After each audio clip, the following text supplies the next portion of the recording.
Bonjour à tous, j'espère que vous allez bien et que vous êtes connectés pour ces webinaires. Alors, nous nous excusons pour ces petits retards que nous avons connus pour des raisons techniques. Donc voilà, je suis le pharmacien Miguel Mietano, docteur en sciences pharmaceutiques à l'Université de Kinshasa. Et aujourd'hui, j'ai l'honneur d'être le modérateur de ces webinaires. Alors, celui qui organise ces webinaires, c'est la firme pharmaceutique Prince Pharma. Et je vous remercie déjà pour le temps que vous nous accordez. Vous nous suivez de partout. Vous êtes ici à Kinshasa, vous êtes dans les provinces. En tout cas, nous vous remercions pour ce temps que vous nous accordez plutôt. Alors, les thèmes qui vont nous venir cet après-midi, c'est vraiment un thème très important et très capital. Nous parlerons cet après-midi sur la protection cardio-rénale chez les patients hypertendus à haut risque atteint de syndrome cardio-rénal et métabolique. Donc, je reprends les thèmes. La protection cardio-rénale chez les patients hypertendus à haut risque atteint de syndrome cardio-rénal et métabolique. Alors, pourquoi ces thèmes? Aujourd'hui, vous allez remarquer que nous ne traitons pas seulement l'hypertension. L'hypertension est plus traitée de façon isolée. Mais vous allez remarquer que la plupart des patients qui viennent dans nos boîtes de consultation sont hypertendus. Mais il y a aussi d'autres facteurs qui sont associés, entre autres les diabètes sucrés, quelques cas de dyslipidémie mixte, il y a des atteintes rénales, et ces cas deviennent de plus en plus nombreux dans nos consultations.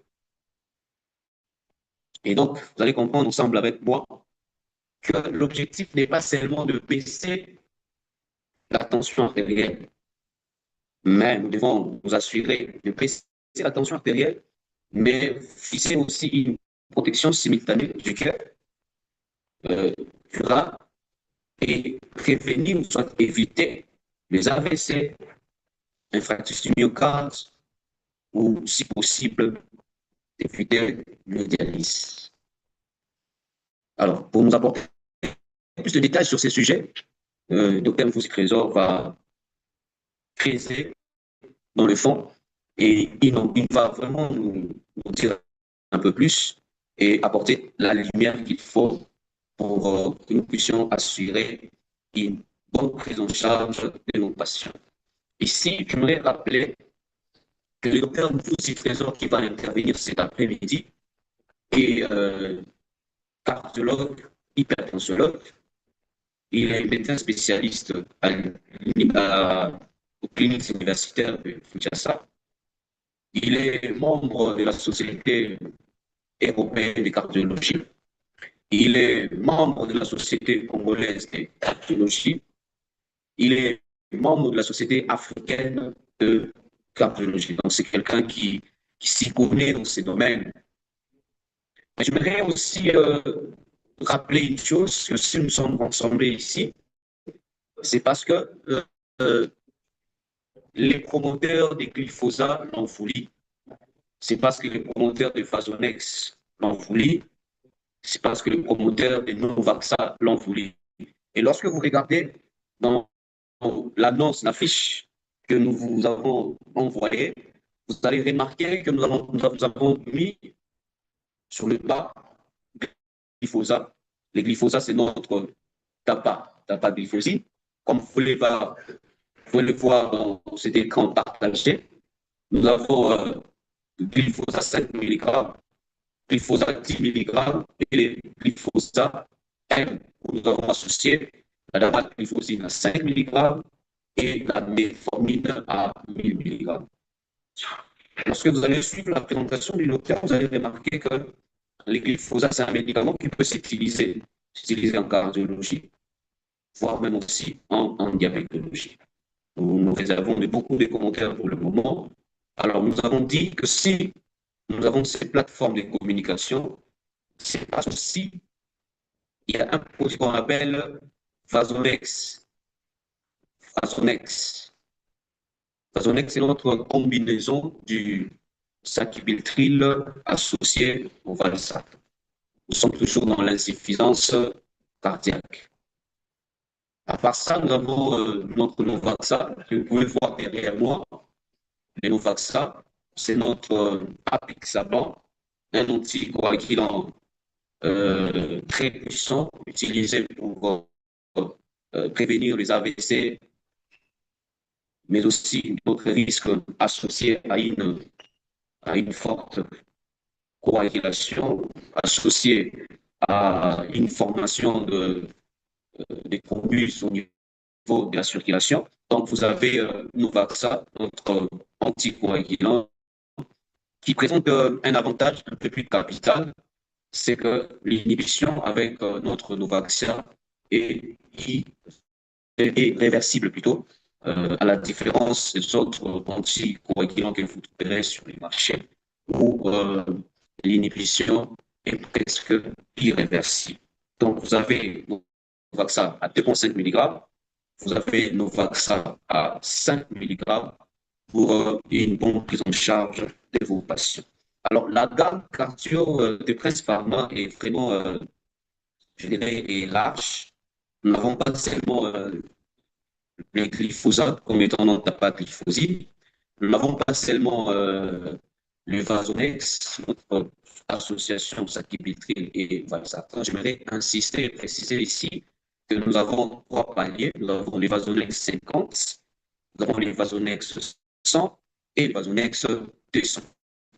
En dehors de ces médicaments présentés, je nous ai dit que lorsque les patients viennent en consultation, vous allez remarquer qu'il y a un problème d'hypertension associé à un problème de diabète, associé à une dyslipidémie, associé à des problèmes au niveau rénal.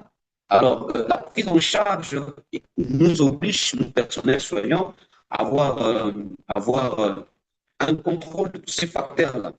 Alors, quand il y a un problème de diabète, normalement, nous devons instaurer un traitement qui permettra de contrôler la glycémie de votre patient. Et Prince Pharma a pensé aussi à cet aspect-là en mettant à notre disposition un produit qu'on appelle contrôle G. Contrôle G pour dire contrôler la glycémie. Lorsque vous êtes face à un patient qui fait l'hypertension, mais qui est aussi diabétique, et dans la prise en charge, vous pouvez mieux qui associe ou soit d'intégrer un ado. Alors, vous avez en première intention, surtout dans les cas de type de diabète du type 2, vous pouvez en première intention utiliser notre contrôle G qui n'est rien d'autre que la metformine.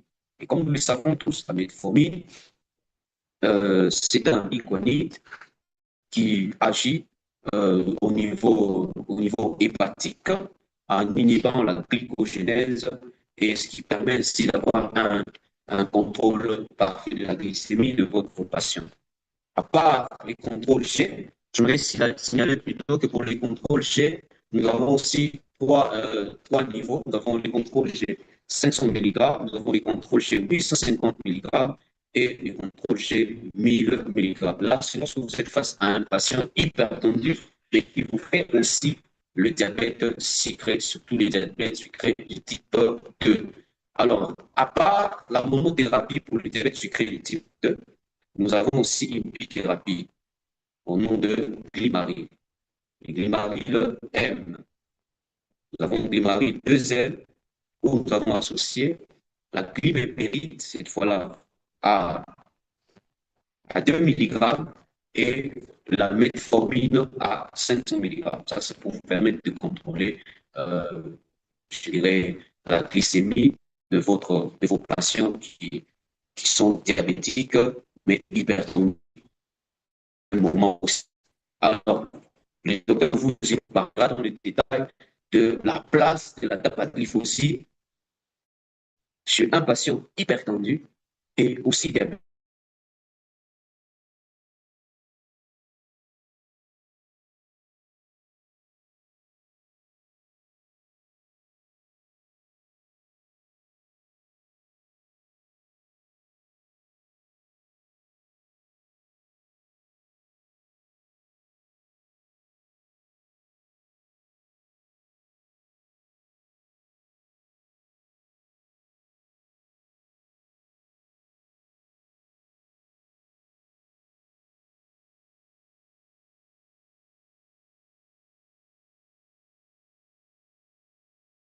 possible.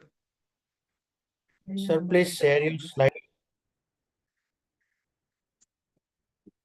Allô?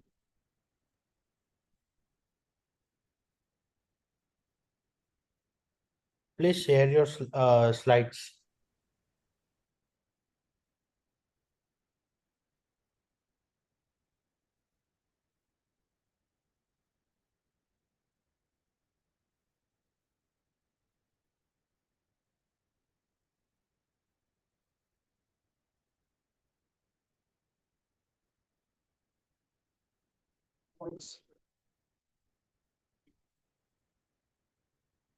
Cinquième douzième.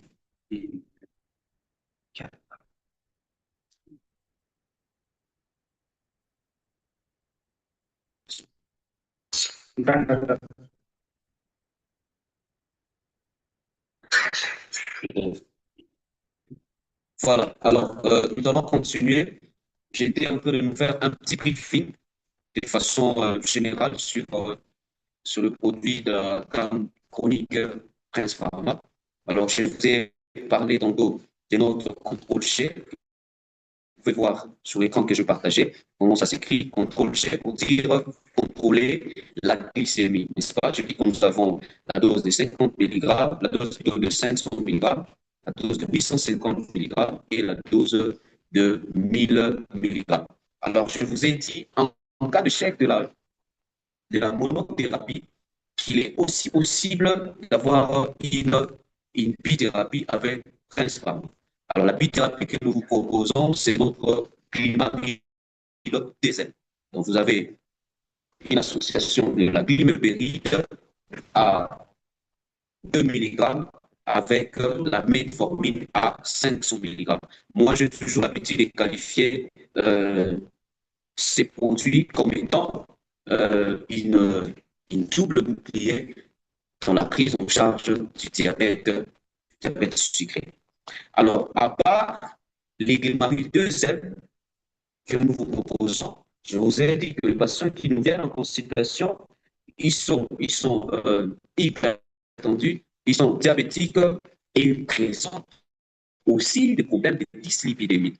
Et personnel médical, personnel soignant que nous sommes, nous devons aussi voir comment résoudre ces problèmes de dyslipidémie afin d'empêcher la survenue de complications. Et en ce qui concerne les cas de dyslipidémie, nous vous proposons un produit que nous appelons Rosuva. Rosuva, ce sont des statines que nous qualifions de statines éclairées. Donc, vous avez Rosuva à 5 mg, Rosuva à 10 mg, Rosuva à 20 mg et voilà, dans l'ensemble, vous avez Rosuva à 5 mg, Rosuva à 10 mg et Rosuvastatine à 20 mg. Voilà.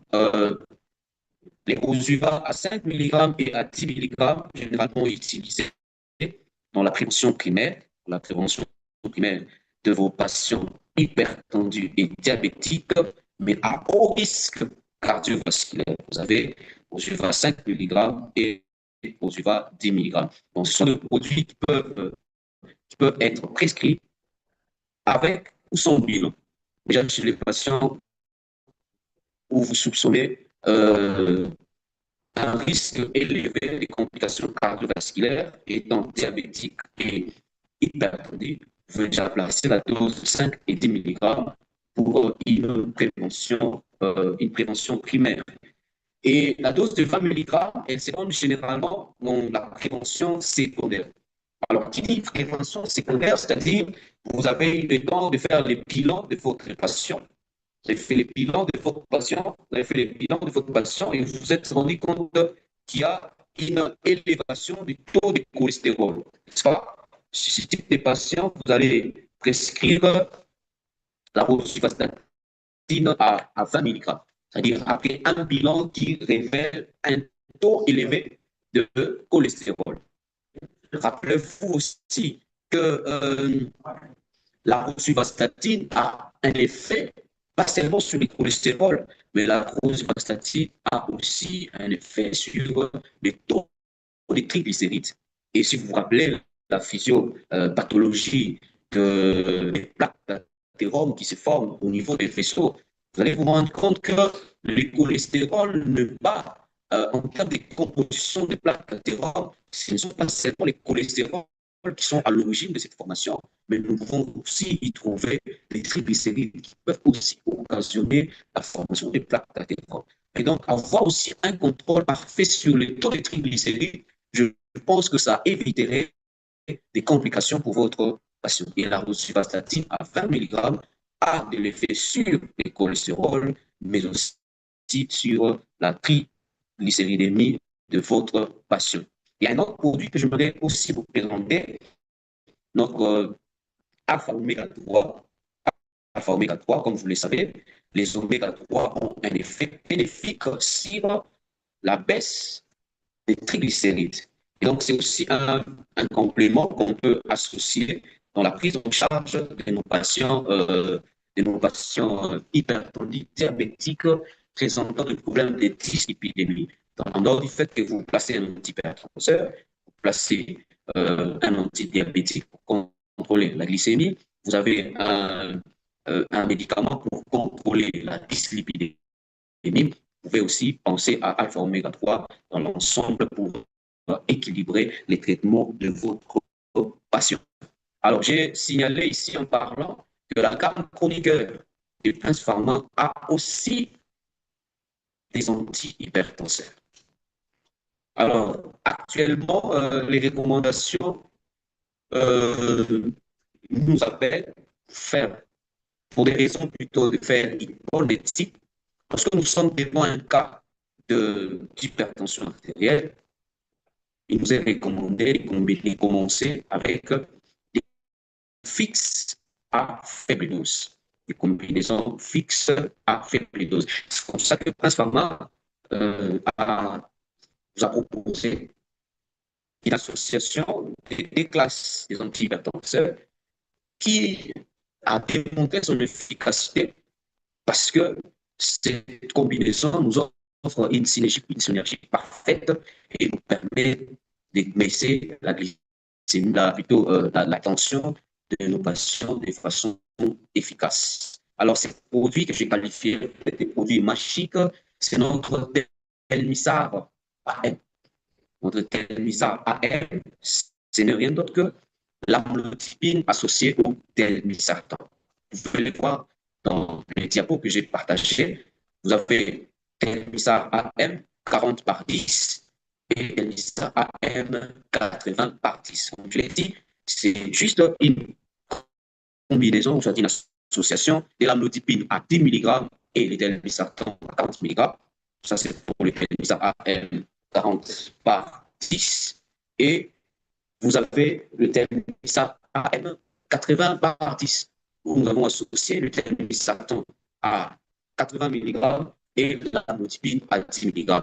Je vous assure, cher prescripteur, cette combinaison nous offre une efficacité comme pas possible dans la baisse, mais aussi, non seulement que ça baisse la tension de votre patient, mais ça maintient les chiffres tensionnels de votre patient dans des fourchettes normales pendant un long moment. Parce que vous allez remarquer que les TPMI de ces molécules va au-delà de 24. Donc, avec cette association, vous vous êtes rassuré que la tension de votre patient, les chiffres tensionnels de votre patient seront contrôlés de façon efficace. Alors, les recommandations nous disent qu'après avoir stabilisé votre patient hypertendu avec la bithérapie, si vous pensez que c'est mieux de revenir à la monothérapie, c'est comme ça que Prince Pharma ouvre aussi les champs, pour la monothérapie. C'est-à-dire après avoir stabilisé la thérapie, les recommandations nous disent que c'est possible de ramener maintenant à la monothérapie. Et nous avons des monothérapies que nous vous proposons. Nous avons l'amlodipine seule à 5 mg et à 10 mg. Alors, notre apparemment s'appelle Amloprin. Amloprin. Amloprin, c'est notre amlodipine de Prince Pharma. Vous avez la dose de 5 mg et la dose de 10 mg. Comme nous le savons tous, chers prescripteurs, l'amlodipine, c'est un anticalcique qui agit en bloquant les canaux calciques. Et ça vous permet ainsi d'observer une vasodilatation au niveau périphérique. Et c'est cette vasodilatation qui vous permet de contrôler de façon efficace le chiffre tensionnel de votre patient. Donc, vous avez à 5 mg et à 10 mg. Chers prescripteurs, chers personnels de santé qui me suivaient, l'amlodipine, en tout cas, c'est un médicament qui a démontré son efficacité, surtout chez nous, de la race noire. Alors, comme je ne vais pas vous prendre beaucoup de temps, c'était juste pour introduire ces webinaires. Nous avons, permettez-moi de rappeler les thèmes. Je vous ai dit que nous parlerons aujourd'hui de la protection cardio-rénale chez les patients hypertendus à haut risque atteints des syndromes cardio-rénal et métaboliques. Voilà. Alors,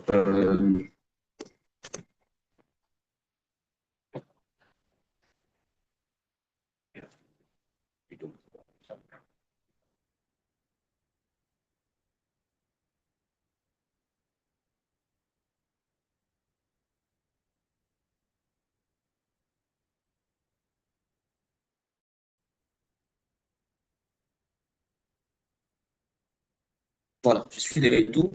Alors, quand j'annonçais les thèmes, je disais vous allez voir ensemble avec moi, parce que je vais partager l'écran, nous parlerons de la protection cardio-rénale des hypertendus à haut risque. Et nous allons prendre beaucoup plus les contextes du syndrome cardio-rénal et métabolique. Je vous avais dit que nous avons un spécialiste dans ces domaines. Nous avons avec nous le docteur Foussi Trésor, qui est cardiologue et hypertensiologue. Je rappelle qu'il est membre de la Société européenne de cardiologie. Il est membre de la Société française de cardiologie. Il est membre de la Société africaine de cardiologie, mais aussi il est membre de la Société congolaise de cardiologie. Donc, c'est quelqu'un qui s'y connaît. Sentez-vous à l'aise, ça sera beaucoup plus pratique, et je vous encourage à poser des questions qui sont aussi beaucoup plus pratiques. Alors, pendant que le docteur sera en train de faire sa présentation, je nous prie de garder le micro fermé, et suivre attentivement la présentation. Après sa présentation, nous aurons des moments d'échange pour enrichir ensemble nos connaissances. Alors, avec beaucoup de plaisir, je tiens à inviter le docteur Foussi Trésor qui va suivre avec ses propos. Merci beaucoup pour la parole. Merci à Prince Pharma. Merci à vous tous, surtout pour la patience. Je sais que parfois, j'aime me faire désirer, mais bon, aujourd'hui, c'était indépendamment de ma bonne volonté. C'est pas sciemment que je l'ai fait. Il y a un retard de 30 minutes. On essaiera de tout faire pour rester dans les cordes et ne pas toucher avec le programme du week-end. Donc, comme la présentation a été faite, je m'appelle Dr. Trésor, je suis cardiologue hypertensiologue et je suis heureux de partager avec vous ce sujet qui est très important, beaucoup plus important aujourd'hui qu'il y a quelques années. On va parler de la protection cardio-rénale des hypertendus à haut risque dans un contexte du syndrome cardio-rénal métabolique. Déjà, une petite touche de sémantique.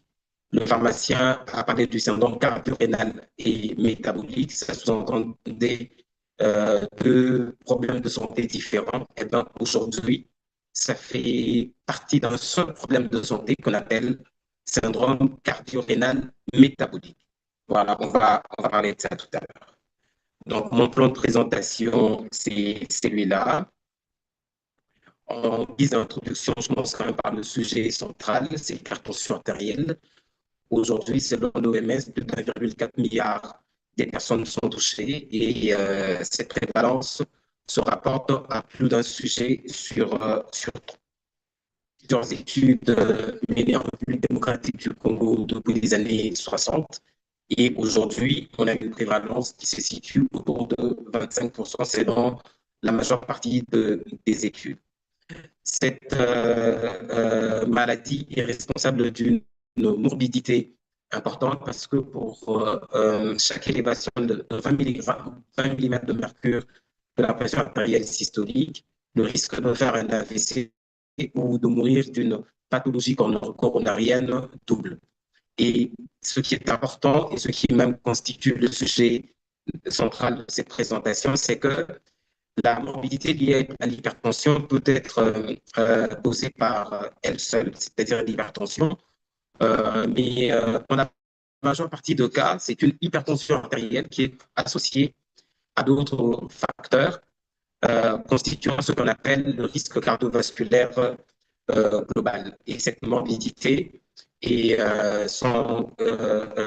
cette morbidité est également responsable d'une mortalité non moins importante parce que l'hypertension artérielle est associée à plus de 10 millions de décès chaque année. Donc, le meilleur moyen d'éviter un tel fléau, c'est de faire de la prévention ou mieux de la protection, parce que pour moi, ce sont, dans ce contexte, en tout cas, deux termes qui se valent. Je retourne un peu en arrière à la faculté, parce que moi, quand j'étais étudiant, on avait toujours tendance à penser que quand on parle de la prévention, cela veut dire qu'on parle des mesures non médicamenteuses essentiellement. Mais aujourd'hui, je reviens pour dire qu'on peut faire de la prévention en donnant des médicaments, mais cela dépend dans quel cas de figure on se trouve. C'est pourquoi je vais faire ce petit rappel sémantique. On parle de prévention primordiale chez des personnes qui n'ont pas encore de facteur de risque, c'est-à-dire des personnes saines sans facteur de risque. Et chez elles, on fait de la prévention pour éviter que le facteur de risque ne puisse apparaître. C'est ce qu'on appelle la prévention primordiale. On parle de prévention primaire lorsque les facteurs de risque sont présents et on évite l'apparition de maladies.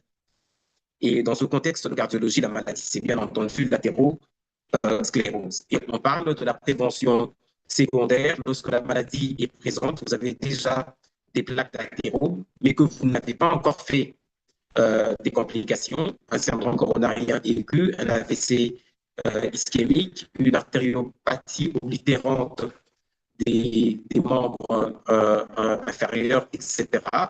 Et enfin, on parle de prévention tertiaire chez des personnes qui ont déjà développé des complications. La personne a déjà fait son AVC, elle a déjà fait son syndrome coronarien aigu, mais on fait de la prévention pour éviter une récidive, une complication, une aggravation de la situation, bien même une progression de la maladie. Ceux qui gèrent les patients souffrant de maladies rénales chroniques en savent quelque chose. Diagnostic, rappel assez bref.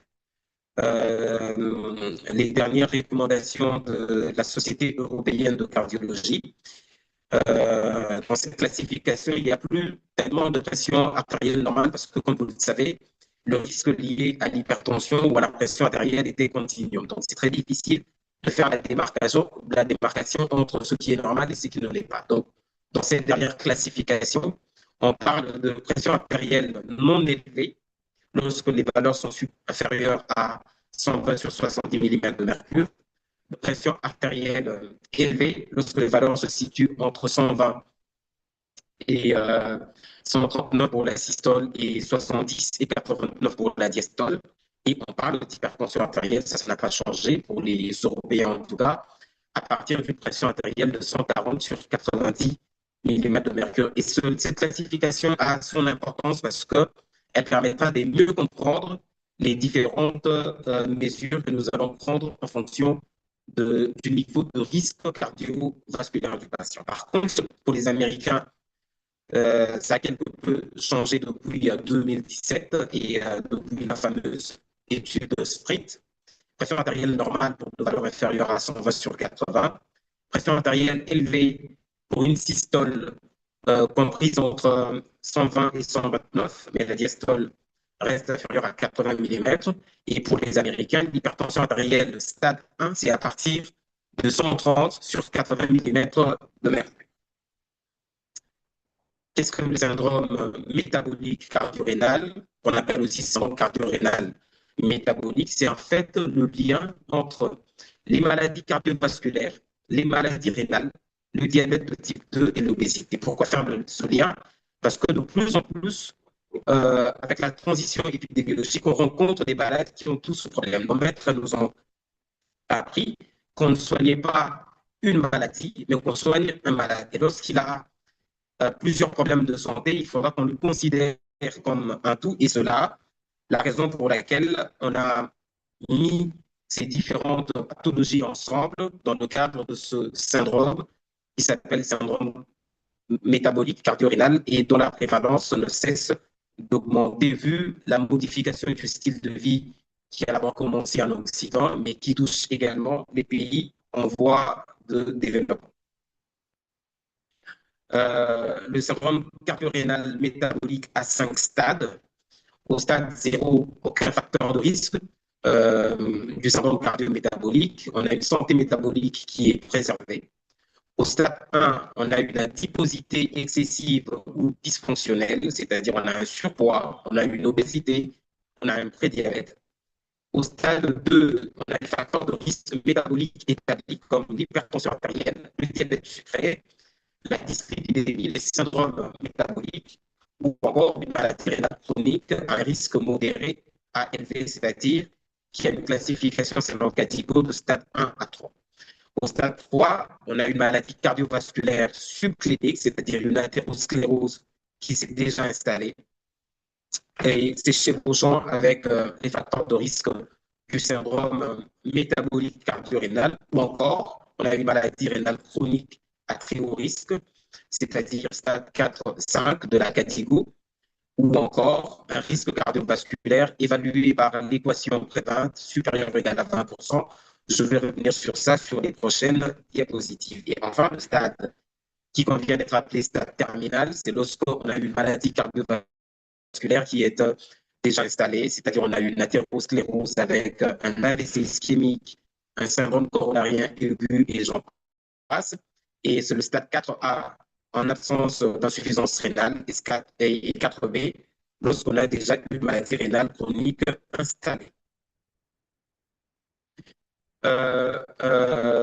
Le deuxième point qui est très important, c'est l'évaluation du risque cardiovasculaire. Je rappelle le sujet de la présentation, c'est la prise en charge de l'hypertendu à haut risque. Et si on dit haut risque, cela veut dire qu'il faudra faire l'évaluation du risque. Parce que tout simplement, je répète, nos maîtres nous disaient, on soigne un malade, on ne soigne pas une maladie. Et lorsque on a un patient qui a une hypertension artérielle, sur son dossier, on ne devrait pas se limiter à dire hypertension artérielle, il faudra qu'on mette le niveau de risque cardiovasculaire. Et pour faire ça, ce n'est pas très compliqué parce qu'on a des évaluateurs du risque cardiovasculaire, des équations de calculateurs qui se trouvent sur Internet et d'accès libre. Et il y a essentiellement deux types, en tout cas les plus importants. Il y en a un qui est utilisé par les Européens et d'autres par les Américains. Pour les Européens, c'est des sujets âgés de 40 à 69 ans. On utilise ce qu'on appelle le score 2. Vous allez sur Internet, vous tapez score 2 calculateur, ça vous sort de tableau. Faites juste un remplacement d'éléments et à la fin, vous aurez le niveau de risque cardiovasculaire en pourcentage, mais ça vous dit également si vous êtes à quel stade léger, modéré, élevé ou très, très élevé. Pour le sujet âgé d'au moins 70 ans, on utilise le score 2 OP et pour les diabétiques, le score 2 diabète. Et comme je disais tout à l'heure, après avoir introduit les éléments, ça vous sort un pourcentage et le pourcentage vous permet de vous classer selon votre âge à quel niveau de risque cardiovasculaire vous êtes ou à quel niveau de risque cardiovasculaire est votre patient. L'American Heart Association utilise plutôt l'équation prévente, là également très facile plus ou moins à utiliser parce que d'accès libre sur Internet, vous entrez, vous cliquez, vous entrez les valeurs et ça vous donne un pourcentage et les niveaux de risque de votre patient. Je reviens sur ce que je dis parce que c'est très important. L'évaluation du risque cardiovasculaire constitue aujourd'hui la pierre angulaire pour la prise en charge de l'hypertension artérielle parce que, je donne un exemple banal, parce que la présentation est appelée à être pratique. Quelqu'un qui a une pression artérielle à 132 sur 82 ne sera pas soigné de la même façon si son risque cardiovasculaire global est léger ou bien si son risque cardiovasculaire est très élevé. Mais parfois, on n'a pas besoin d'utiliser le calculateur parce que dans certaines conditions, le risque est déjà au moins élevé. Quelles sont ces conditions? C'est des malades avec une pathologie cardiovasculaire athérosclérose documentée. Donc, on fait un Doppler supraortique et on tombe sur les plaques d'athéro. Même si on n'a pas encore fait son AVC, on est déjà à risque élevé. Quelqu'un qui a une maladie rénale chronique, quelqu'un qui a une hypercholestérolémie familiale, c'est vrai qu'on n'en rencontre pas beaucoup en Afrique, c'est plus en Asie du Sud-Est, mais bon, est-ce qu'on n'en rencontre pas beaucoup parce qu'on ne check pas?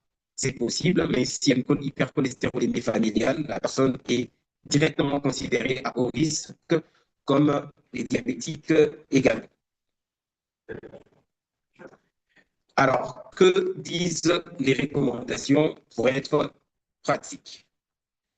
Je vais commencer par l'hypertension associée à une dyslipidémie. Et pour faire ces résumés, je me suis...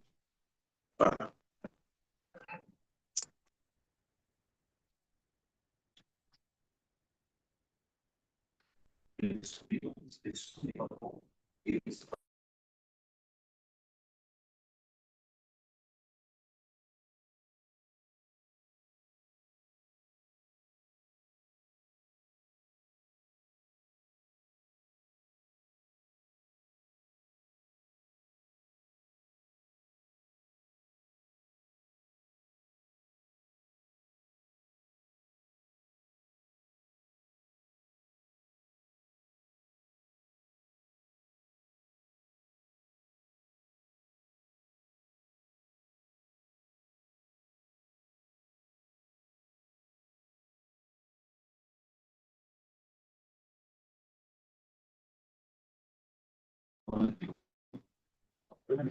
OK.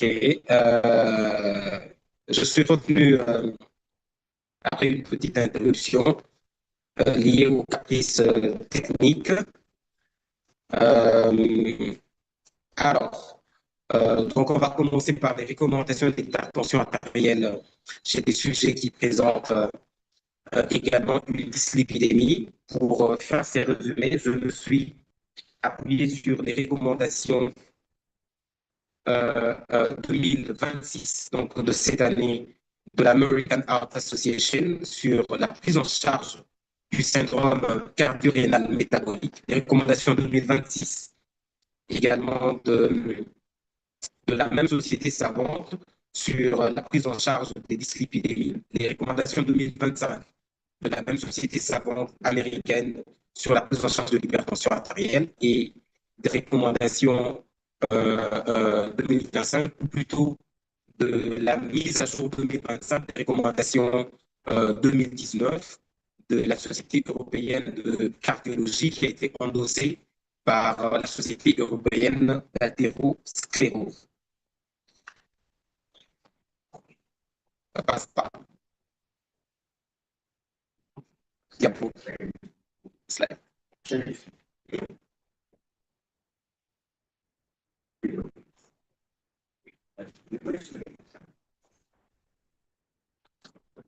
Voilà.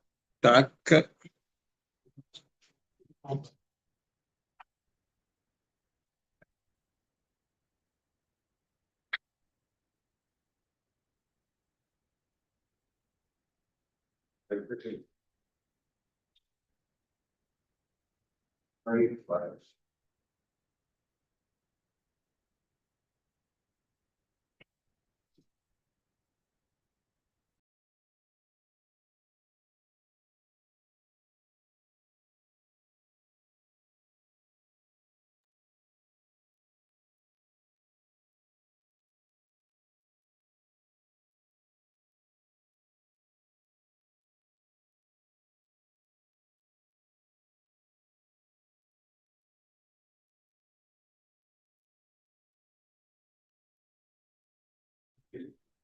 Voilà, donc, alors, quels sont les points saillants de ces différentes recommandations? Premier point saillant, c'est que pour des patients avec dyslipidémie, il n'y a pas à proprement parler des classes thérapeutiques de choix pour ce qui concerne les antihypertenseurs.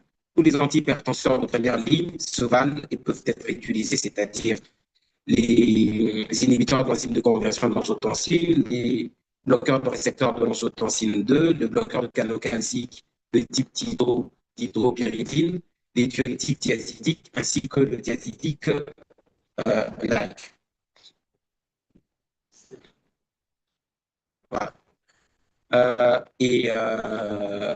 Alors, qu'est-ce que ces recommandations disent?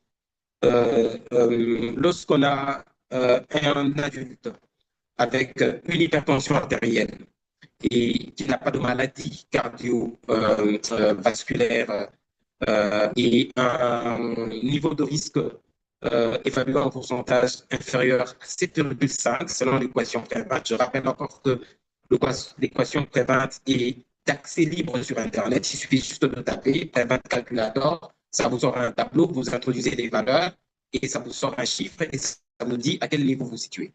Chez les sujets à risque cardiovasculaire donc faible, on commence par des mesures génodiététiques pendant 3 à 6 mois.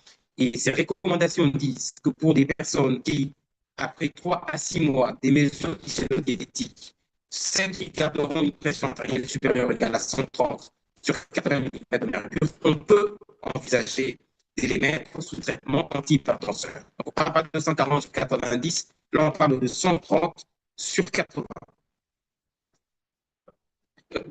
Et par contre, chez les adultes avec une maladie cardiovasculaire avérée, un niveau de risque cardiovasculaire élevé, chez ces personnes-là, à partir de 130 sur 80, on doit, pour les premières personnes avec un risque cardiovasculaire léger à modéré, je dis qu'on pouvait mettre, mais chez les personnes qui ont un niveau de risque cardiovasculaire élevé, à partir de 130 sur 80, on doit mettre un traitement anti-hypertenseur, évidemment associé aux mesures hygiéno-diététiques.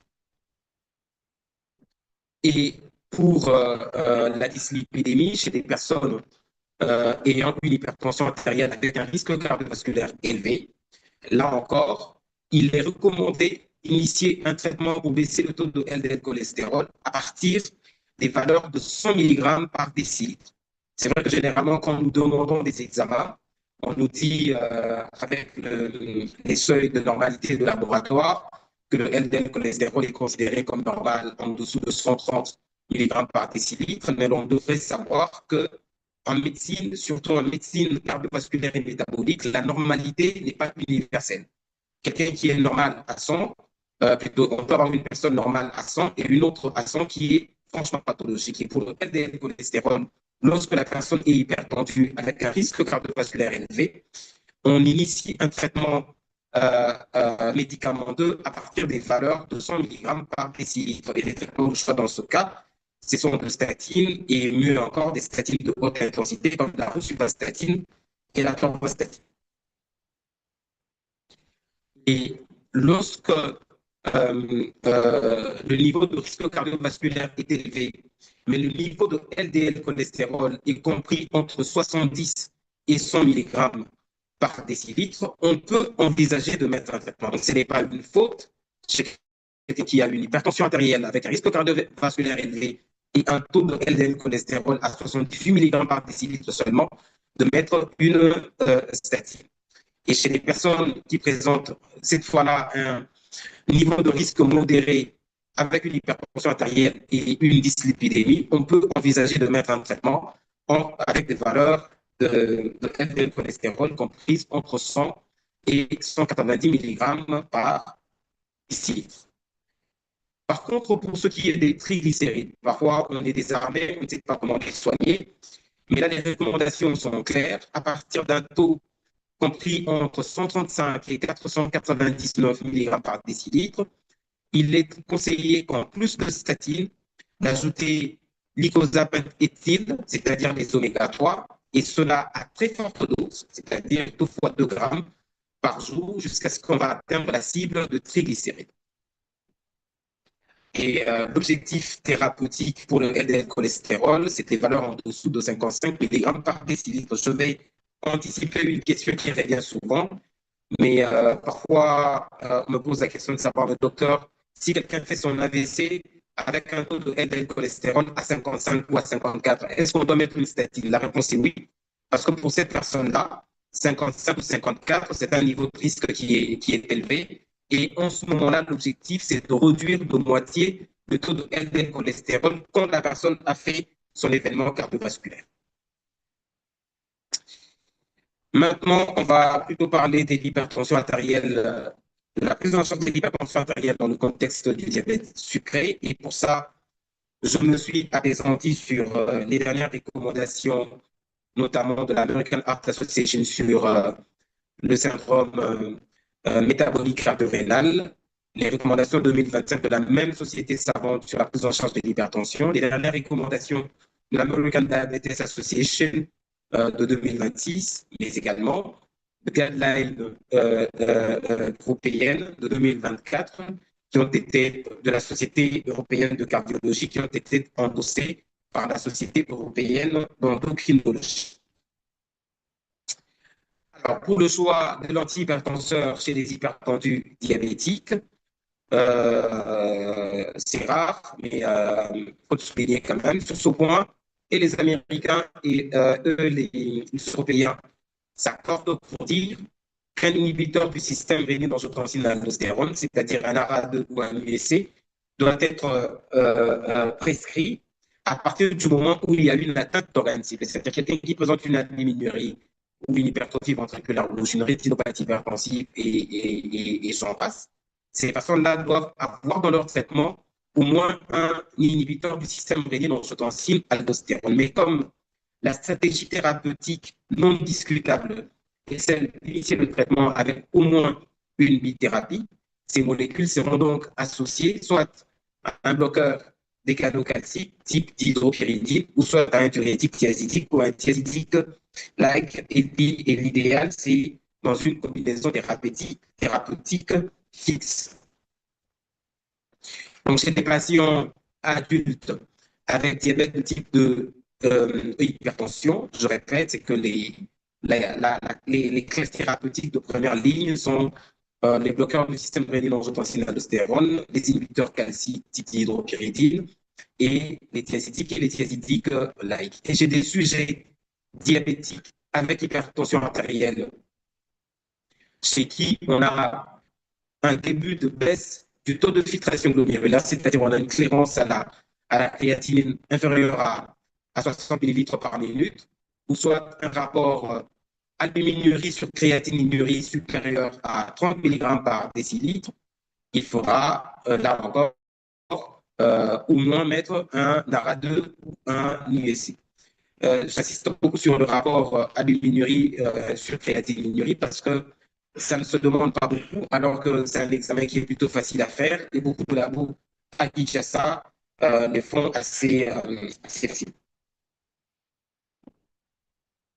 Donc, chez les adultes avec diabète de type 2 et hypertension artérielle, là encore, on ne se pose pas beaucoup de questions. Le traitement doit être initié à partir de 130 sur 80 et non à partir de 140 sur 90. Et l'objectif, c'est d'avoir une pression artérielle systolique inférieure à 120 et diastolique inférieure à 80. J'insiste sur ça parce que souvent, on fait preuve d'une certaines léthargies, surtout par rapport au dire des patients, parce que nous soignons toutes ces hypertendus. Il y a certains qui nous disent que moi, je ne supporte pas 120 parce que c'est une hypotension.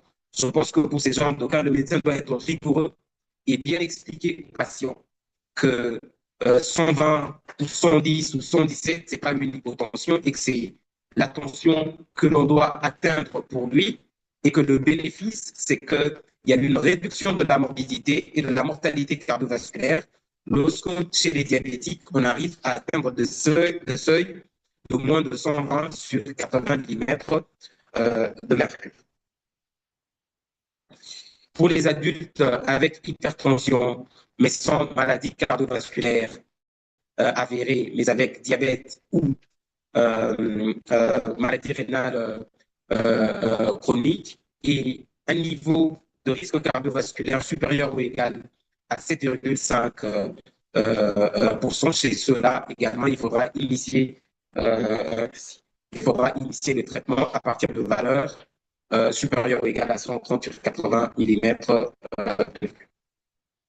Et pour les patients présentant un syndrome cardio-rénal métabolique au stade 2 ou 3, avec un diabète et un niveau de risque cardiovasculaire modéré, c'est-à-dire supérieur ou égal à 7,5, chez ces patients-là, il faudra déjà introduire une glyphosine ou soit un agoniste de GLP-1. Et pour les adultes avec un syndrome cardio-rénal métabolique toujours au stade 2 ou 3, avec un diabète de type 2 et une élévation du taux d'hémoglobine glyquée supérieure à 0,5 ou 1% par rapport aux valeurs habituelles individualisées, il faudra aussi chez ces patients-là déjà commencer à penser à une néphrocardioprotection en ajoutant notamment des glyphosides. Alors, hypertension artérielle et maladie rénale chronique, là encore, nous nous sommes basés sur les dernières recommandations, notamment de l'American Heart Association, les recommandations européennes, mais également les recommandations de la KDIGO, la Kidney Diseases Improving Global Outcomes, qui est la société savante la plus importante en matière de néphrologie. Les recommandations commencent à dater quand même, ce sont des recommandations de 2021. Nous, on aime se taquiner entre nous, entre néphrologues et nous cardiologues. Il faut quand même dire que les néphrologues sont en train de dormir parce que leur dernière recommandation date de 2021. Mais bon, je n'ai rien dit et je ferme la parenthèse. Voilà, donc nous avons ce tableau. Qui résume un peu toutes les principales recommandations qui traitent de l'hypertension artérielle et de la maladie rénale. On a la catégorie de 2021, le SH 2023, le EC 2024 et AHA 2025. Qu'est-ce que nous retenons de ces différentes recommandations? La première chose que nous retenons, c'est que l'initiation du traitement pour quasiment toutes ces sociétés savantes commence à partir là encore des 130 sur 80 et non 140 sur 90. Que les objectifs fixés, c'est des pressions artérielles en dessous de 120 en dessous de 120 mm de mercure pour la pression artérielle systolique.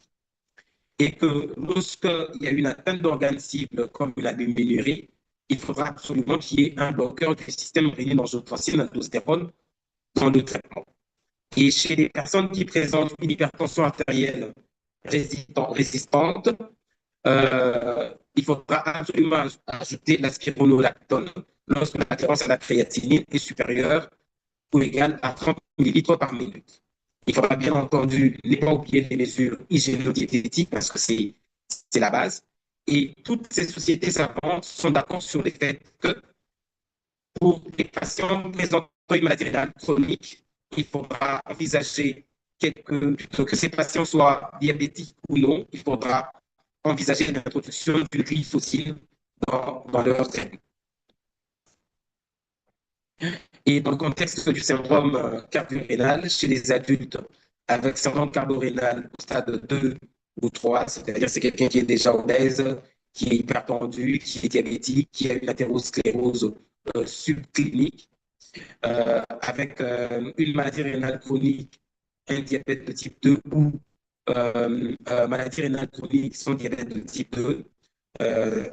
Chez ces patients, il faudra donc mettre un bloqueur du système rénine-angiotensine aldostérone. Je reviens beaucoup sur ça parce que vraiment, aujourd'hui, dans un contexte de risque cardiovasculaire très élevé, il est pratiquement inconcevable qu'on ne puisse pas bloquer le système rénine-angiotensine aldostérone et espérer avoir un traitement efficace. Et chez les adultes avec syndrome cardio-rénal métabolique, toujours au stade 2 ou 3, avec une maladie rénale chronique, avec diabète ou sans diabète, lorsque le rapport albuminurie sur créatininurie est supérieur ou égal à 200 mg, et un taux de filtration glomérulaire supérieur ou égal à 20 millilitres par minute, il faudra absolument introduire un ISGLT2 dans le traitement du patient. Donc, une glyphosine ne peut pas manquer chez ce type de patient. Chez les adultes, toujours avec syndrome cardio-rénal, mais cette fois-là, avec un taux de rapport albuminurie sur créatininurie supérieur entre 30 et 199 mg par gramme.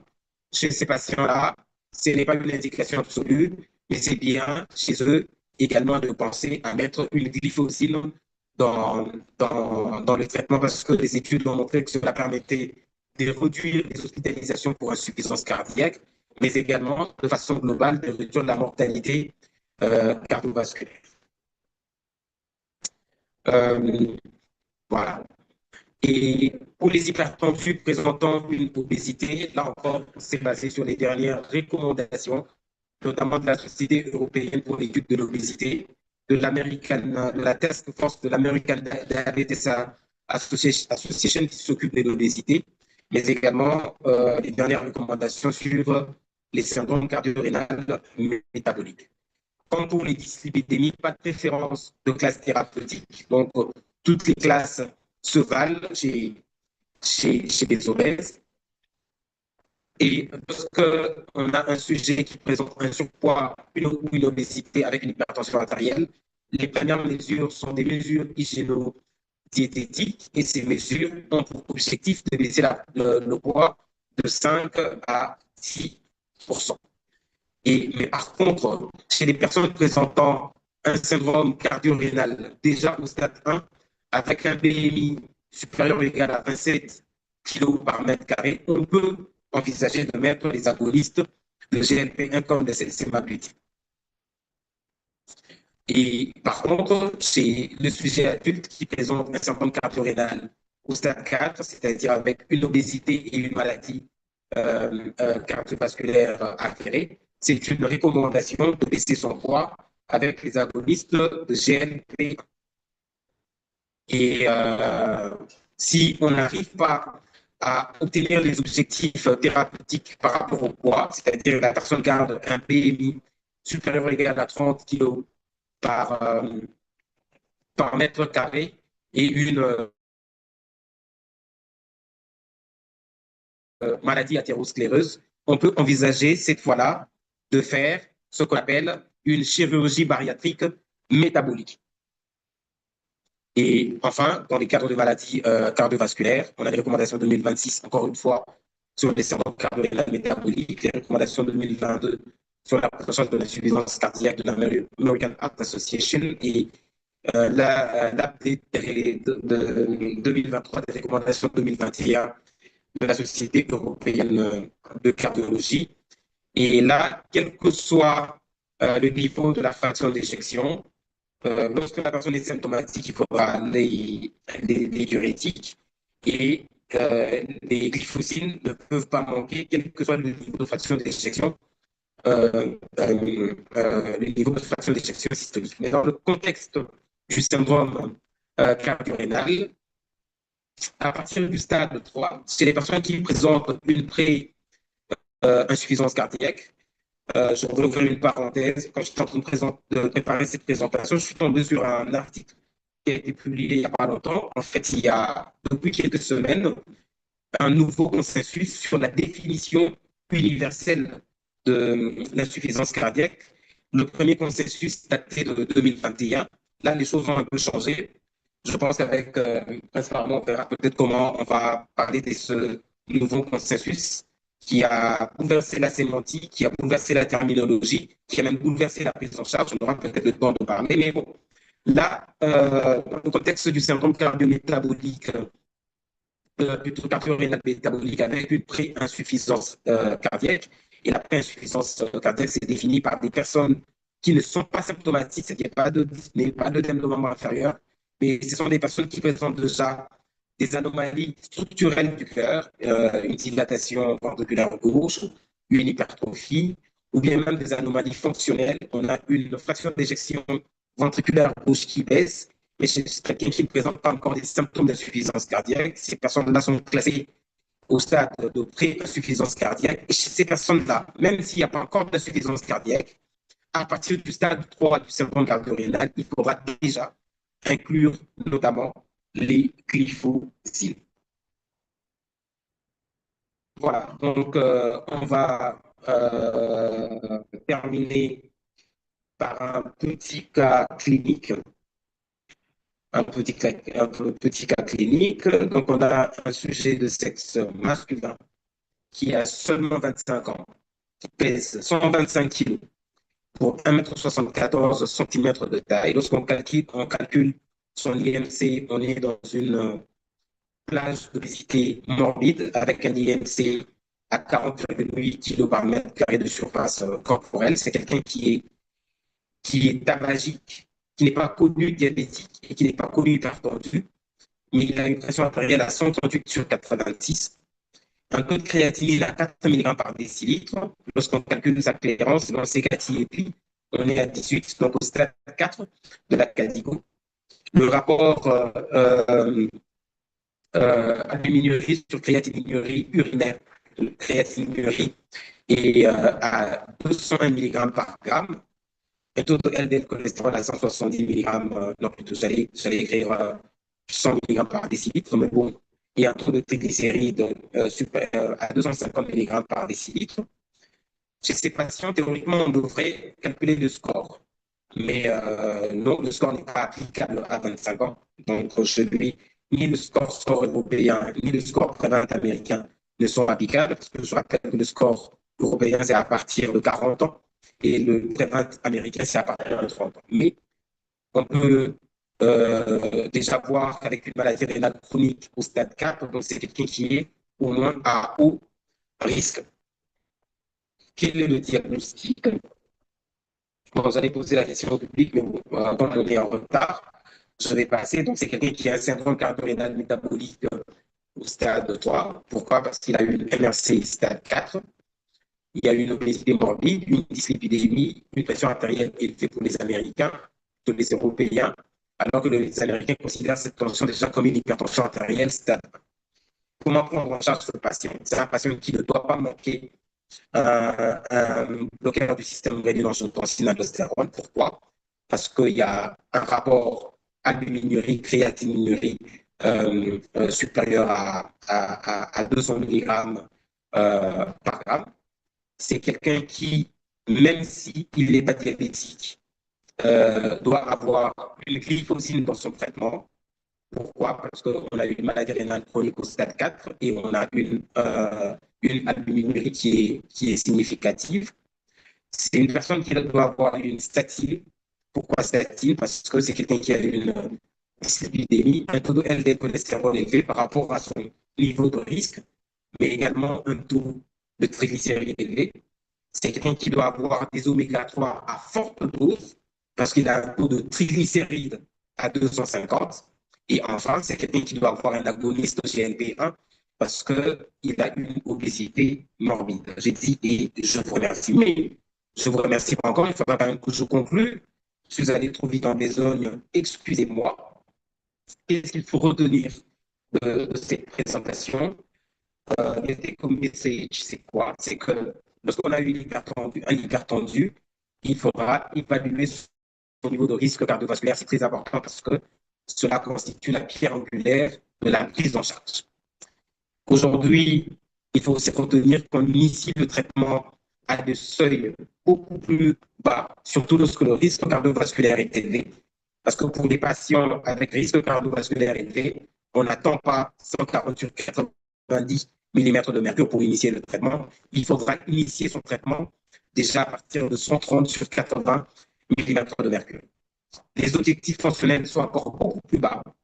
Et il faudra viser 120 mm de mercure pour la systole et 80 mm de mercure pour la diastole. Et très important, j'ai pas parlé de ça pendant que je faisais la présentation, j'ai forcément sauté une diapositive.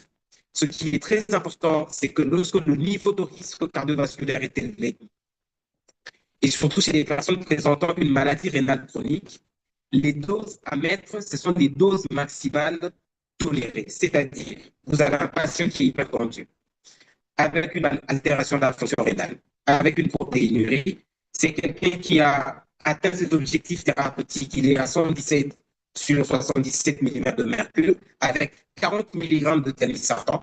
Vous ne devriez pas vous dire que 40 mg, j'ai atteint mes objectifs, parce que c'est ce genre de patient, il faut donner la dose maximale tolérée. C'est-à-dire, même si on atteint ses objectifs, il faut quand même tenter de les faire passer à 80 mg de telmisartan pour voir s'ils tolèrent ou pas, parce que les bénéfices sont beaucoup plus importants en termes cardio, en termes de protection cardio-rénale et métabolique. Et évidemment, dans la présentation, on s'est également appesanti sur la place des glyphosines, même quand ces patients à risque élevé ne sont pas diabétiques, sur la place de statine et la place des oméga 3. Je pense que cette fois-ci, je prends ma fille. Merci.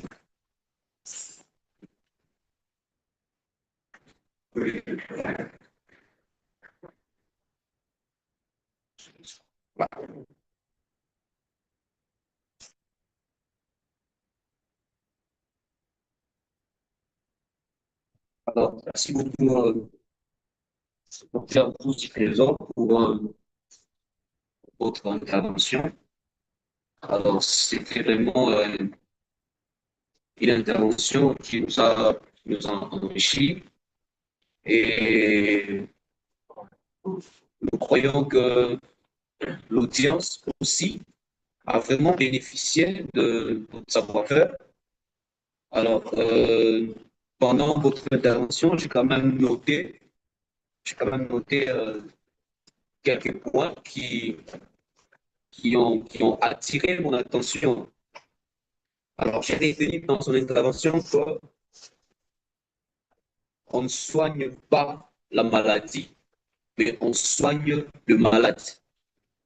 C'est pour dire qu'il n'y a pas un traitement qui soit standard pour tous les patients hypertendus que vous recevrez dans votre cabinet et que le traitement doit être adapté selon le patient qui est devant vous. Alors, j'ai aussi noté quelque chose de très important, où le docteur a dit, pour prévenir, ou soit limiter les nombres d'hospitalisations chez les patients qui sont en tableau d'insuffisance cardiaque, qu'il est important de placer la dapagliflozine. Et lorsque j'étais en train d'introduire ce webinaire, j'ai dit que Classe Pharma avait une dapagliflozine au nom de glyphosate. Donc, nous avons les glyphosate à 10 mg et les glyphosate à 5 mg, qui est notre dapagliflozine qui peut vous accompagner dans la prise en charge de vos patients dans un tableau d'insuffisance cardiaque.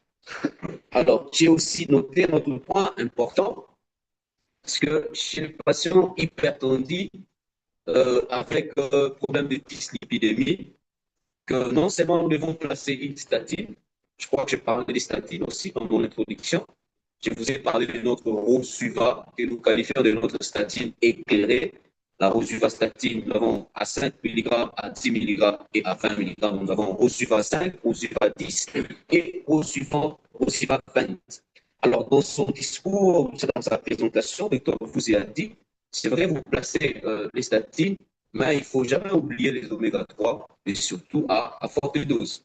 Parce que les études ont démontré que les oméga 3 ont un effet bénéfique sur la baisse des triglycérides. Et donc, nous avons aussi les oméga 3. Notre oméga 3 s'appelle alpha oméga 3. Vous avez alpha oméga 3 et ce sont les oméga 3 principalement. Donc, nous vous appelons en tout cas à nous soutenir avec ces produits. Alors, sans plus tarder, nous allons prendre dans quelques questions. Il y a tout un tas de questions que l'audience a laissées en ligne. Alors, je prendrai la première question. Vous, si vous avez juste noté là. Alors, la première question, c'est Dr Moutachi qui dit un patient avec LDL cholestérol normal, mais HDL cholestérol à 60 mg par décilitre. ou soit augmenter. Quelle est la conduite qu'il faut tenir?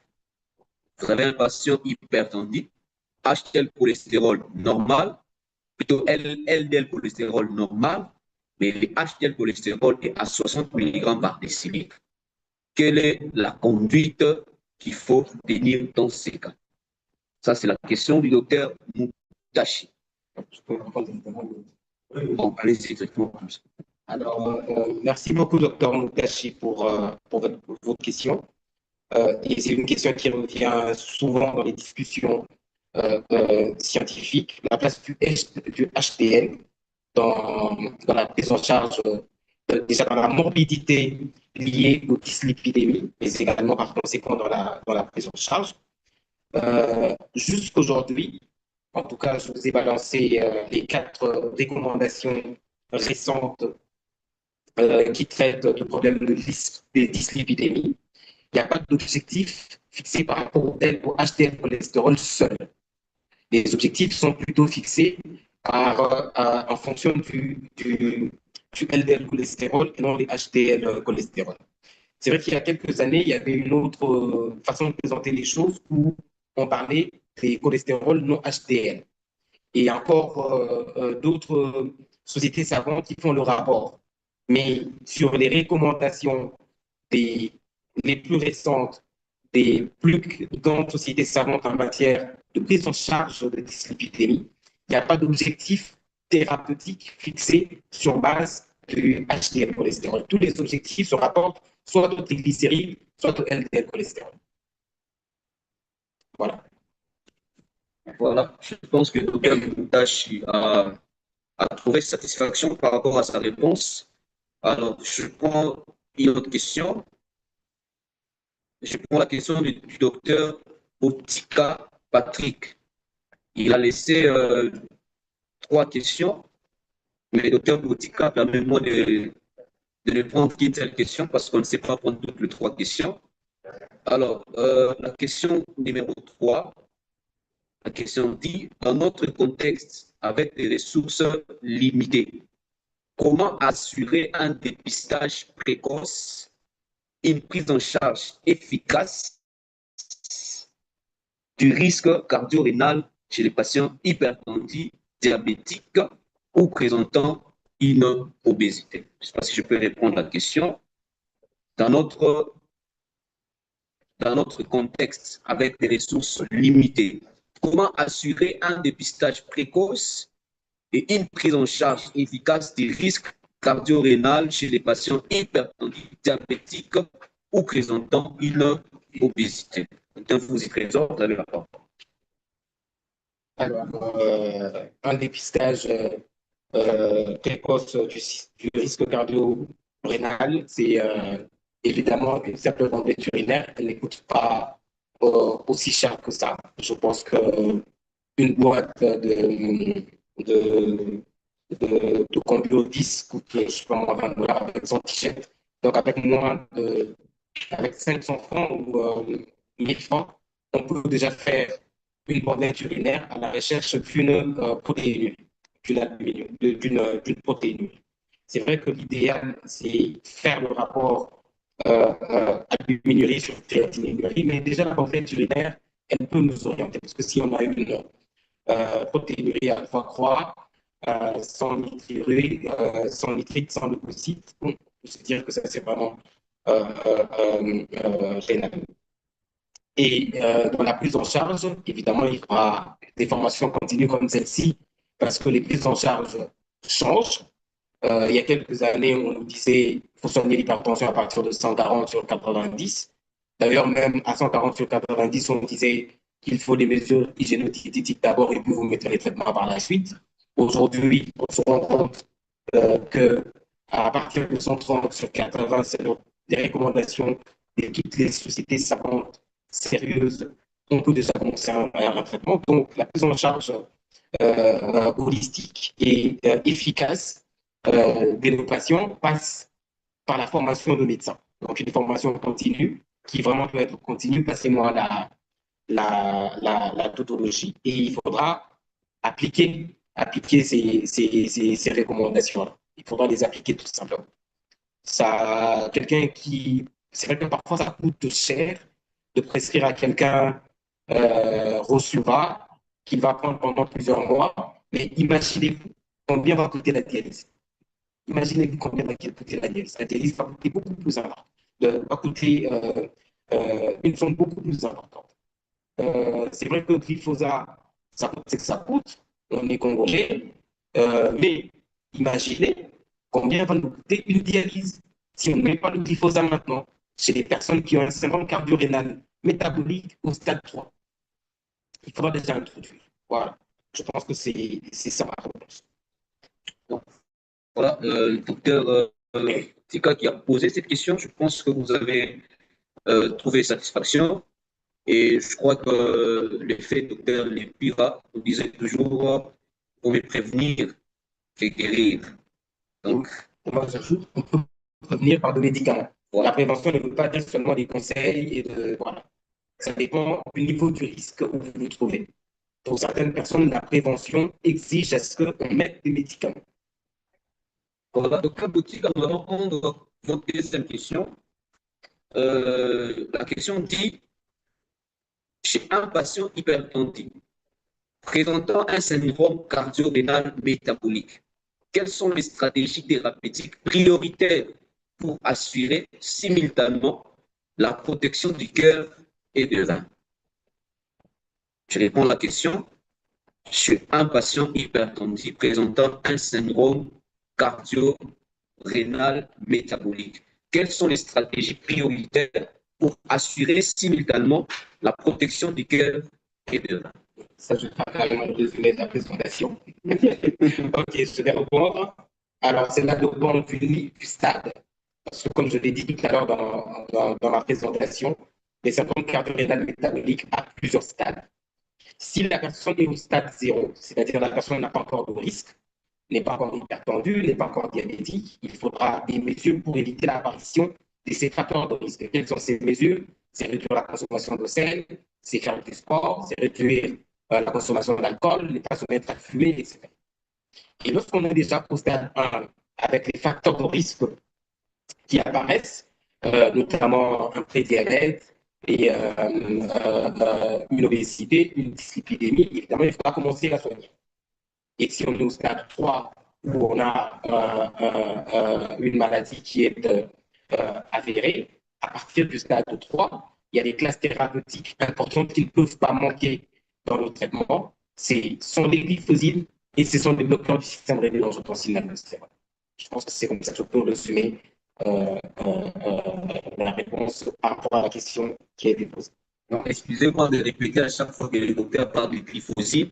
Moi, je ne parlerai que de glyphosate. Donc, nous avons glyphosate à 5 mg, glyphosate à 10 mg, et nous avons glyphosate M, c'est-à-dire où on a associé la dapagliflozine à 5 mg avec la metformine à 1000 mg. Vous pouvez le voir derrière nous. Je crois que c'est écrit glyphosate 5, glyphosate 10, et puis vous avez le glyphosate M. Alors, nous allons prendre une autre question. Sinon, le docteur vous ne va pas se fatiguer. Alors, le docteur Patrick demande comment définir précisément les syndromes cardio-rénal métaboliques et quels sont les mécanismes physiopathologiques qui relient l'hypertension, la maladie rénale, l'obésité et les troubles métaboliques. Voilà. Un résumé, dans la définition qui se trouve dans les recommandations, parce que jusque-là, il n'y a qu'une seule recommandation qui a été publiée, c'était au mois de janvier, et ce sont les recommandations de l'American Heart Association, et ces recommandations définissent les syndromes cardio-métaboliques comme étant le lien entre les maladies cardiovasculaires, la maladie rénale, l'obésité et le diabète. Et s'il y a un élément central qui réunit les quatre entités, c'est évidemment l'insulinorésistance. Donc l'insulinorésistance peut expliquer chacun des éléments du syndrome cardio-rénal, mais ça peut également expliquer l'association entre ces différents éléments. Voilà. Nous allons prendre encore une autre question. Docteur Patrick, je crois que vous avez trouvé satisfaction. Alors, il y a quelqu'un qui demande, quelqu'un d'autre plutôt qui demande, il dit, chez un patient hypertendu, quels signes doivent faire suspecter précocement une atteinte rénale ou cardiovasculaire? Nous avons un patient hypertendu. Comment savoir que ce patient est déjà atteint d'une pathologie ou bien d'une complication rénale, soit au niveau cardiovasculaire? Alors, malheureusement, il n'y a pas toujours de signes annonciateurs. D'ailleurs, une hypertension elle-même, elle est asymptomatique pendant longtemps et pour beaucoup des patients. Et il faudra, et malheureusement, lorsque les manifestations sont visibles, ça veut dire que la maladie a déjà évolué. Je rappelle que si je dois revenir à la classification des syndromes cardio-rénal métaboliques, c'est que au stade 3, on a une maladie cardiovasculaire athéroscléreuse qui est subclinique, c'est-à-dire le malade n'a pas de symptômes. Mais lorsque vous lui faites une échographie du tronc supraortique, vous tombez sur une plaque latérale.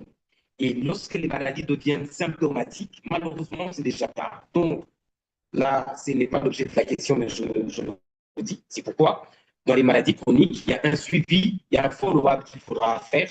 À des périodes régulières, il y a des examens que nous faisons. Une fonction rénale, une bandelette urinaire, un rapport albuminurie sur créatinurie, le dosage de LDL cholestérol, etc. D'ailleurs, lorsqu'on pose les diagnostics, pour arriver à évaluer le niveau de risque cardiovasculaire du patient, il y a certains examens que nous faisons. Voilà. Et la clinique, elle n'est pas toujours parlante dans ce cas-là. Et lorsqu'elle devient parlante, malheureusement, souvent, c'est trop tard. Donc voilà, nous allons prendre des autres questions, peut-être avant de chiffrer déjà. Alors, je prends la question du docteur Patient Touma, qui veut savoir quelles sont les chances en termes de pourcentage qu'une personne qui a déjà fait un AVC puisse le refaire. Autrement, une personne qui a déjà fait un AVC a plus de chances de refaire ou moins de chances. C'est comme ça que la question a été écrite. Oui, théoriquement, toutes ces études montrent que lorsqu'on a déjà fait un AVC, le risque de faire un AVC, un autre AVC double par rapport à un sujet qui n'a jamais fait d'AVC. C'est d'ailleurs pourquoi quelqu'un qui fait un AVC, il est déjà considéré comme à très haut risque. Je vais quand même expliquer un peu, parce que lorsqu'on dit risque modéré, risque élevé, risque très élevé, c'est le risque de faire un événement cardiovasculaire dans les 10 ans qui suivent. Dans les 10 ans qui suivent. Et quelqu'un qui a déjà fait un événement cardiovasculaire, il a beaucoup plus de malchance ou de risque de refaire la même chose. C'est d'ailleurs pourquoi on le classe déjà à risque élevé ou très élevé. Donc, la majeure partie des études, pour revenir à la question, montre que quelqu'un qui a déjà fait un AVC a 2 fois plus de chances ou de malchance de refaire la même chose par rapport à un sujet qui est sain. Voilà, en termes de prévention primaire ou secondaire, Prince Pharma vous propose un anti-agrégant plaquettaire au nom d'Aspirine 81. Vous avez notre Aspirine 81 pour empêcher c'est-à-dire de refaire une crise ou soit prévenir un AVC. Donc, Aspirine 81 en prévention primaire tout comme en prévention secondaire. Quand vous écrivez Aspirine 81, comme je l'ai dit, parce que vous soutenez Prince Pharma. Nous allons prendre une question que je vois, docteur Iseaba Pinto. Alors, docteur Iseaba Pinto fait savoir, il répond à une phrase que vous avez dite dans votre présentation. Docteur vous a dit que l'objectif tensionnel doit être plus bas. Et entre parenthèses, 120 sur 70 mm/mercure. Alors, sa question, c'est que est-ce que cet objectif est applicable même chez les personnes âgées? Merci beaucoup pour la question. Évidemment que non, pas pour les personnes, âgées. Quand je dis personnes âgées, je parle de l'âge chronologique, mais je parle également de l'âge physiologique, parce qu'aujourd'hui, au lieu de parler d'âge, on parle plutôt de fragilité, parce que quelqu'un qui a 50 ans, qui a fait 2 fois de récidive d'AVC, il a un âge physiologique qui est beaucoup plus important que quelqu'un qui a 70 ans et qui n'a pas de facteur de risque. Donc, c'est pourquoi aujourd'hui, il est beaucoup plus préférable de parler de fragilité plutôt que d'âge, même si, lorsqu'on regarde les recommandations, on parle d'âge aussi. Donc, pour les sujets âgés, c'est-à-dire pour la majeure partie de définition de sujets ayant au moins 80 ans, on initie le traitement entre 140 et 160. Mais l'objectif, c'est des valeurs en dessous de 150 pour la pression artérielle systolique. Donc, chez des personnes âgées de plus de 80 ans, on ne va pas poursuivre l'objectif de 120. Et je voudrais préciser autre chose, c'est que le seuil, c'est 120, mais c'est 120 lorsque la personne tolère.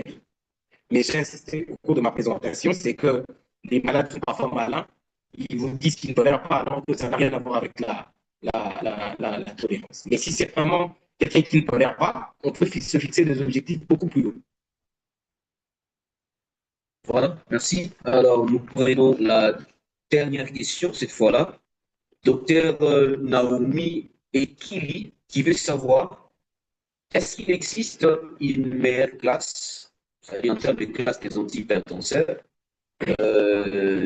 est-ce qu'il existe une meilleure classe lorsque nous sommes face à une hypertension d'origine rénale? Oui, merci beaucoup pour la question. C'est la question. Hein. Oui.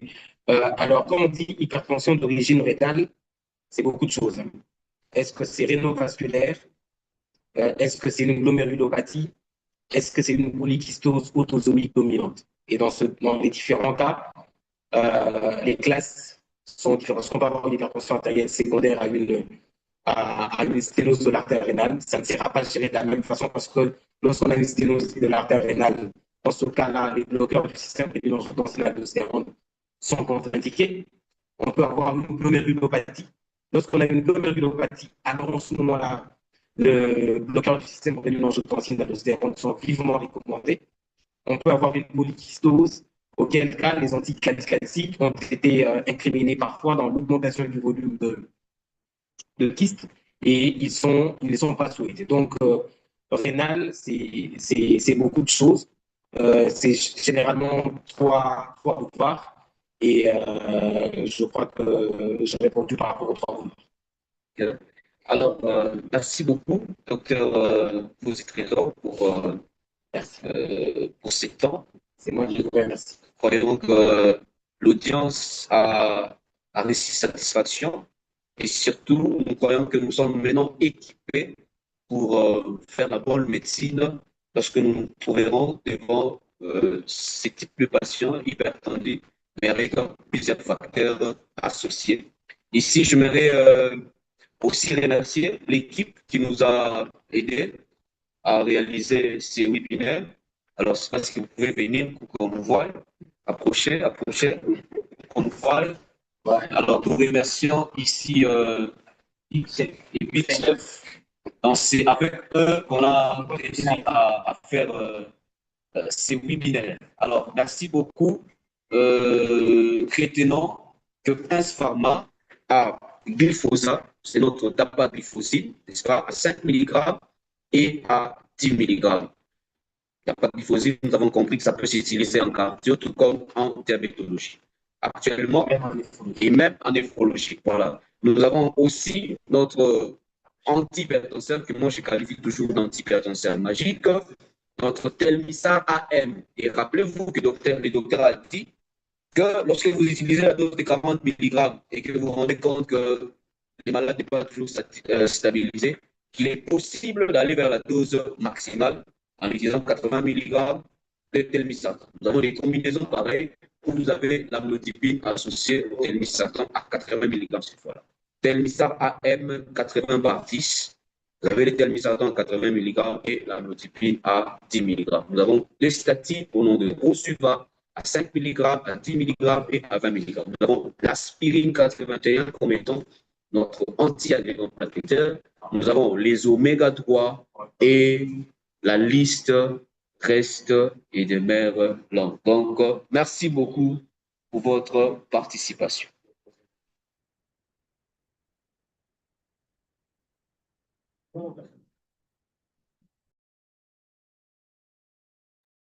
Harsh, you can end the webinar.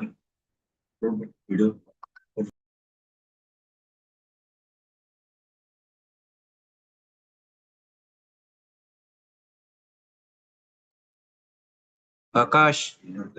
Yes, sir, we are offline.